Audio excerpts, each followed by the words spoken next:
Bismillahirrahmanirrahim.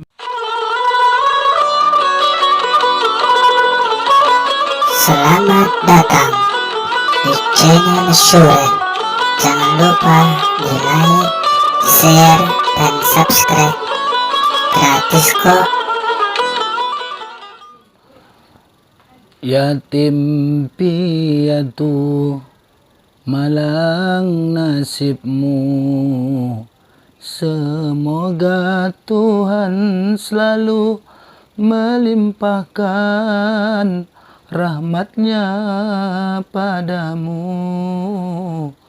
Yatim piatu, besarkan hatimu di dalam mengharungi hidup yang penuh tantangan ini. Wahai para hartawan, coba ulurkan tangan untuk membantu mereka dalam kesulitan. Wahai semua kawan, pendustakan agama apabila mereka engkau sia-sia. Demikianlah bunyi sebuah syair dari Bang Haji Roma Irama, mengingatkan kepada kita agar supaya kita memperhatikan kehidupan anak-anak yatim. Apalagi kita dalam melaksanakan ibadah puasa ini, yaitu kita merasakan bagaimana tidak enaknya lapar dan haus. Begitu pula orang-orang yang hidup di bawah garis kemiskinan. Oleh karena itu, anak yatim yang memang betul membutuhkan saluran tangan dan perhatian, mari kita perhatikan. Jangan sampai kita menjadi sebuah teguran ayat, ara'aital ladzi yukadzibu biddin fadzalikal ladzi yad'ul yatim wa la yahuddu ala tu'amil miskin. Bismillahirrahmanirrahim. Assalamualaikum warahmatullahi wabarakatuh. Alhamdulillah wa kafa, wassalatu wassalamu ala khairil mustafa wa ala alihi wa sahbihi ahli sidqi wal wafa. Wa ba'du. Kita puji Allah Subhanahu wa taala dengan ucapan alhamdulillahirabbil alamin. Shalawat kepada Rasulullah sallallahu alaihi wasallam dengan lafaz Allahumma shalli ala sayyidina Muhammad wa ala ali sayyidina Muhammad. Semoga kita hamba Allah, umat Rasulullah yang berharap nantinya di bulan Ramadan ini kita tetap diberikan Allah kekuatan, kesehatan, keafiatan hingga kita bisa melaksanakan ibadah puasa beserta ibadah yang lainnya sampai akhir Ramadan nantinya. Amin ya rabbal alamin. Bapak, Ibu, tuan-tuan guru, orang-orang tua saya yang dimuliakan oleh Allah, semua cita-cita kita di Ramadan ini sama. Karena Allah mengingatkan kita dengan mengabadikan firman-Nya, A'udzu billahi minasyaitonir rajim. Ya ayyuhalladzina amanu kutiba 'alaikumussyam kama kutiba 'alal ladzina min qablikum la'allakum tattaqun. Itulah cita-cita kita semua. Itulah hikmah kita semua. Siapa yang bertakwa itu kalau dilihat, ditinjau dari redaksi kalamullah ini berdasarkan ilmu gramatika kata bahasa Arab, kalimat itu merupakan kalimat kata kerja. Dalam istilah bahasa Arab dinamakan fi'il mudhari. Fi'il mudhari itu masanya dua, bisa masa hal, bisa istiqbal, bisa masanya sekarang, bisa masanya akan datang. Jadi Allah ingin menginformasikan kepada kita Semoga dengan puasa ini kamu menjadi orang yang bertakwa. Pertanyaannya kapan? Saat Ramadan kah? Atau setelah Ramadan kita menjadi orang takwa? Ketika ada kalimat la'alla, maka menjadi maknanya yaitu makna istiqbal. Semoga kamu menjadi hamba Allah dengan puasa ini orang yang bertakwa. Kapan? Di masa yang akan datang. Maka Ramadan ini bulan latihan. Ramadan ini training, mengasah jiwa kita, mengasuh batin kita untuk menjadi pribadi yang dekat sama Allah. Melalui apa yang kita lakukan selama Ramadan. Yang salah satunya adalah bagaimana kita merasakan keadaan ketika kita puasa. Tidak enaknya lapar, tidak enaknya haus. Bagaimana kondisi orang yang menghadapi kondisi seperti ini yang tiap hari dia hadapi. Kita mungkin 1 bulan saja kita berlapar dan berhaus. Setelah Ramadan mungkin baru kita kembali kenyang. Bagaimana pula orang yang hidupnya di bawah garis kemiskinan? Bagaimana pula anak-anak yatim yang senantiasa harus mendapatkan pertolongan dan bantuan? Oleh karena itu diangkatnya sebuah judul ini. Sebenarnya yang menarik adalah orang-orang nanti yang bersama Rasulullah SAW, yang dekat dengan Rasulullah, itu adalah orang yang kafirul yatim. Apa itu kafirul yatim? Kafirul yatim itu adalah pengasuh, ataupun secara bahasa kita bisa menjadi orang yang pemberi material ataupun moral. Kafir itu orang yang senantiasa memperhatikan kehidupan anak-anak yatim. Di dalam kitab Lisanul Arabi, sebuah kamus, diterangkan di dalam penjelasan tafsir Al-Ahkam Ali As-Suduni, yang dimaksud yatim itu adalah orang yang tidak memiliki ayah dan belum dewasa, itu yatim.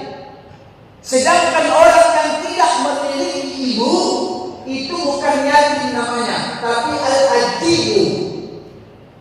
Orang yang tidak memiliki ayah dan ibu namanya al-latif. Jadi wal latif itu tak punya ayah, tak punya ibu. Datang orang Indonesia namanya yatim piatu. Masuk pula lagu yatim piatu marang nasibmu, semoga Tuhan selalu melimpahkan rahmatnya padamu. Yatim itu tak ada ayah. Kalau istilah kita tak punya ibu, piatu pula. Dari mana datang istilah itu? Tapi ini semua perlu santunan, bukan anak-anak yatim, tapi juga al-ajiu. Bahkan bisa al-ajiu lebih parah daripada yatim. Bahkan al-ajiu itu lebih parah daripada yatim. Saya merasakan sendiri Bapak Ibu, orang yang kehilangan ibu dengan kehilangan ayah itu berbeda. Orang yang tak punya ayah dan yang tak punya ibu itu berbeda. Bahkan orang yang tak punya ayah lebih terdidik akhlaknya, dibuat ibunya daripada yang tak punya ibu. Betul tidak?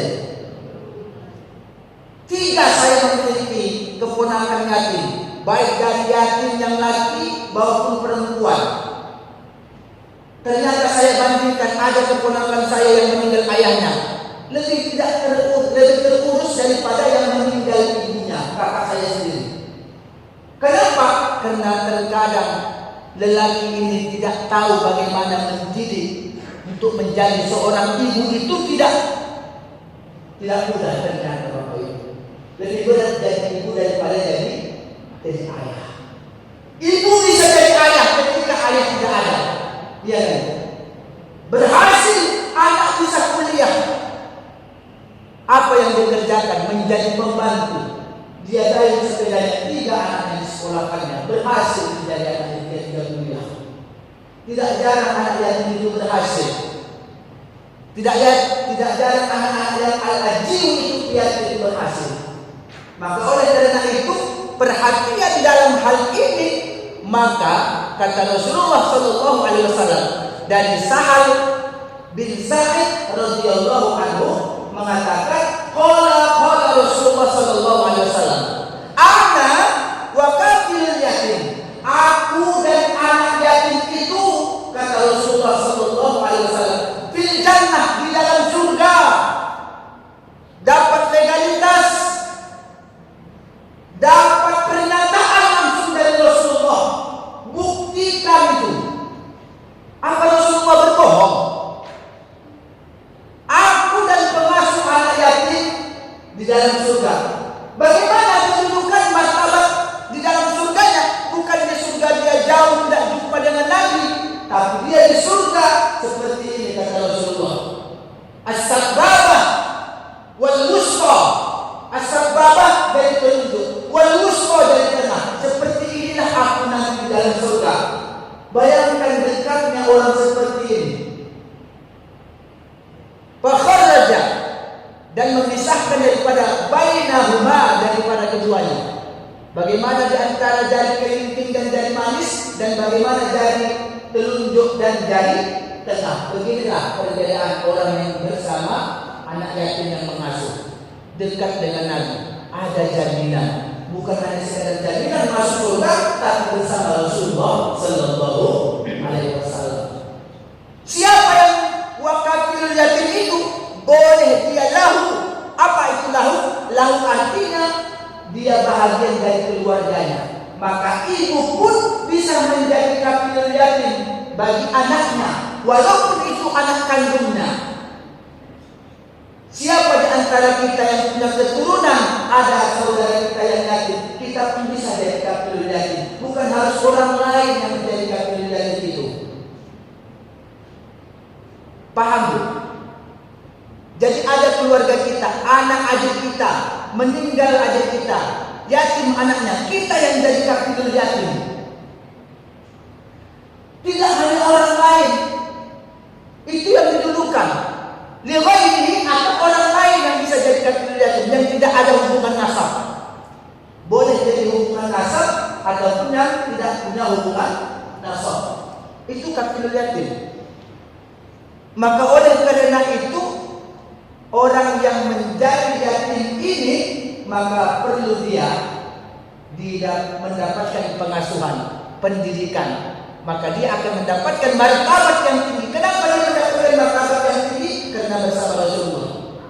Konsep Islam, siapa yang mengangkat martabat orang lain, maka dia akan diangkat martabatnya di sisi Allah Subhanahu wa Ta'ala. Amaliyah kita itu setimpal, apa yang kita lakukan itu pula yang akan kita dapatkan. Siapa yang berbuat baik pada orang lain, maka dia akan mendapatkan perbuatan baik dari orang lain. Siapa yang mengangkat derajat anak yatim, maka dia akan diangkat oleh Allah derajatnya di sisinya bersama Rasulullah Sallallahu Alaihi Wasallam. Bukan mudah untuk bersama Rasul, Bapak Ibu. Duduk sama pejabat pun sulit awak di dunia, apalagi di akhirat.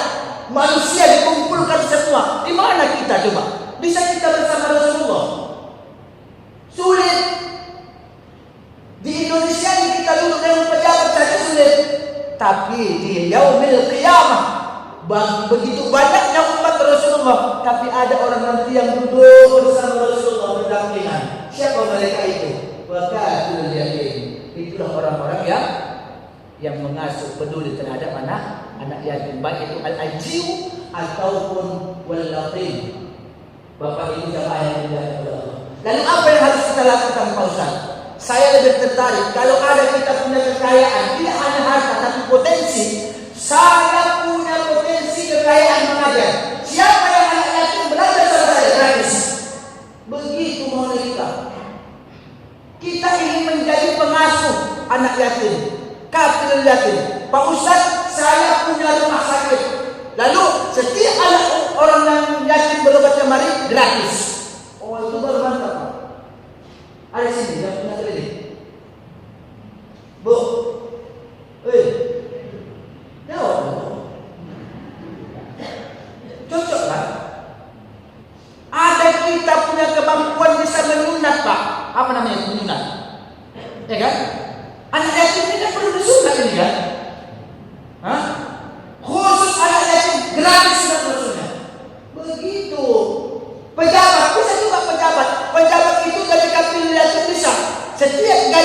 harus setor 100.000. Itulah yang dilakukan oleh wali kota Bengkulu, menjadi anak asuh anak yatim. Jadi SKPD, pejabat-pejabat eselon 1, eselon 2 sampai eselon 4, maka ditaklumi aku menjadi anak asuh sini, jadi anak asuh. Apakah kita sanggup seperti itu? Dan apa yang menolak kita tidak sanggup itu?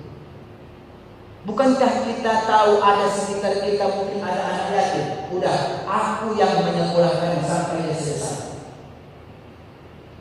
Itulah yang dilakukan wali kota Bengkulu. Kalau maulah Pak Ahyah itu begitu, patenlah wali kota kita nih Pak. Iya kan? Disuruhnya SKPD itu kalau yang jiwanya agama. Kalau yang tak jiwa agama, tak ada itu Pak. Makanya wali kota Tanjung Balai mengikuti itu. Kenapa dipanggilnya wali kota Bengkulu itu?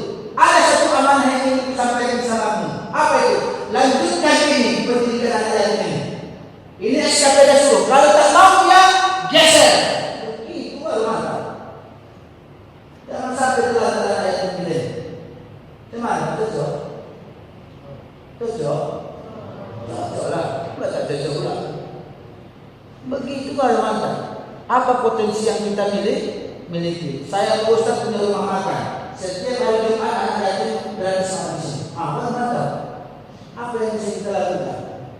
Apa yang bisa kita miliki kekayaan kita? Pak, apa yang Bapak miliki? Oh, saya Ustaz punya toko obat. Pokoknya kalau anak yatim mengambil obat di sini gratis. Itu baru paling sedikit. Karena kita jangan jadi orang yang seperti sifat orang kafir. Apa sifat orang kafir itu? Al-aital ladzi yukadzibu bid-din. Ini sifat orang kafir sebenarnya. Tahukah kamu orang yang mendustakan agama? Allah bertanya, tapi Allah sudah tahu siapa sebenarnya pendusta agama itu, orang kafir. Jangan sampai sifat orang kafir ini melekat sama kita. Bagaimana sifat orang kafir itu? Al-aital ladzi yukadzibu bid-din, fadzalika alladzi yad'ul yatim. Fadzalika alladzi yad'ul yatim, menghargai anak yatim. Menghargai itu kalau kita lihat sebab nuzulnya, Abu Sufyan itu datang anak yatim kepadanya. Waktu itu Abu Sufyan setiap hari memotong hewan kurban, memotong lembu maksudnya. Jadi datanglah anak yatim ini mau minta daging. Setelah mau minta daging anak yatim ini, diambilnya tongkatnya, didorong dengan tongkat. Begitulah hinanya anak yatim ini. Kenapa martabatnya itu turun? Karena yang meninggal adalah orang tua laki-lakinya. Tapi tak semua anak yatim itu miskin. Itu perlu jadi garis bawah. Ada juga anak yatim yang kaya. Makanya ketika anak yatim itu kaya, kalau dia masih kecil, tidak mesti harus dikasihkan hartanya. Kapan dikasihkan hartanya? Ketika dia sudah balik dewasa dan dia sudah cakap dalam mengelola hartanya. Dan dia paham agama. Itu kata Imam Asy-Syafi'i ditambah lagi. Paham agama, nanti pula berikan uang saja. Bapak Ibu jemaah yang dimuliakan oleh Allah. Oleh karena itu, maka perhatikan anak-anak yatim kita, semoga menjadi anak-anak yatim yang berakhlak karimah. Saya yakin seandainya kalian sukses dengan bantuan dan pertolongan orang, kalian pun nanti akan seperti itu. Aku dulu waktu sunat Rasul, karena aku anak yatim gratis, tiba-tiba dia jadi dokter Pak. Pasti insya Allah itu teringat dia itu. Digratiskan pula nanti saat dia menjadi orang yang sukses itu pasti akan terkenal.